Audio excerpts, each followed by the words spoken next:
नमस्कार, मैं सचिन यादव। ईडी की हरकतें या करतूत को समझना है तो दिल्ली हाई कोर्ट में अभिषेक मनु सिंघवी की दलीलें सुनना होगा या पढ़ना होगा। इसी विषय में आज हम विस्तार से बात करेंगे। इस वीडियो को पूरा देखिए। और केजरीवाल के वकील अभिषेक मनु सिंघवी पूरी तैयारी के साथ आए हुए थे। जमानत याचिका पर बहस के दौरान ईडी को पानी पिला दिया। ईडी ने कहा, मुझे इसका उत्तर देने के लिए 3 हफ्ते का समय चाहिए।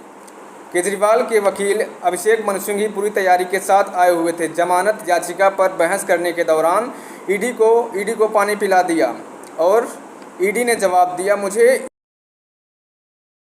ईडी ने कहा, याचिका पर जवाब देने के लिए मुझे 3 हफ्ते का समय चाहिए और अभिषेक मनु सिंघवी के कोई भी संवैधानिक संशोधन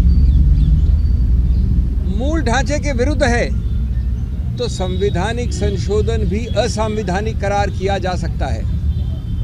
अब इसको हमने कैसे पक्ष रखा? जब आप इस प्रकार की चुनाव के लिए जो एक समतल ज़मीन आवश्यक है, अति आवश्यक है, अनिवार्य है, समतल ज़मीन, उस समतल ज़मीन को आप बदल देते हैं, उसको समतल नहीं रहने देते हैं दुरुपयोग करके एजेंसीज द्वारा, तो उसका सीधा दुष्प्रभाव पड़ता है स्वतंत्र निष्पक्ष चुनाव पर, फ्री एंड फेयर इलेक्शंस। उसका सीधा दुष्प्रभाव आगे पड़ता है गणतंत्र लोकतंत्र पे, डेमोक्रेसी।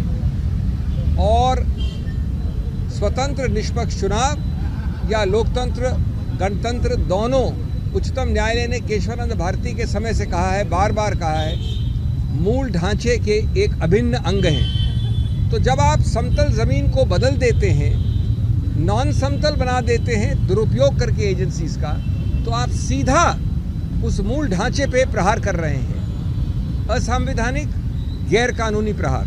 ये एक मूल मुद्दा है और इसके लिए सबसे बड़ा पुलिसमैन इस समतल ज़मीन का संविधान ने बनाया है, चुनाव आयोग को बनाया है। सिर्फ कोई स्टैट्यूटरी गठित संस्था नहीं है, ये संवैधानिक संस्था है। तो हमने उनको उनके उत्तरदायित्व की याद दिलाई और कहा कि आप बेझिझक होकर इस मामले में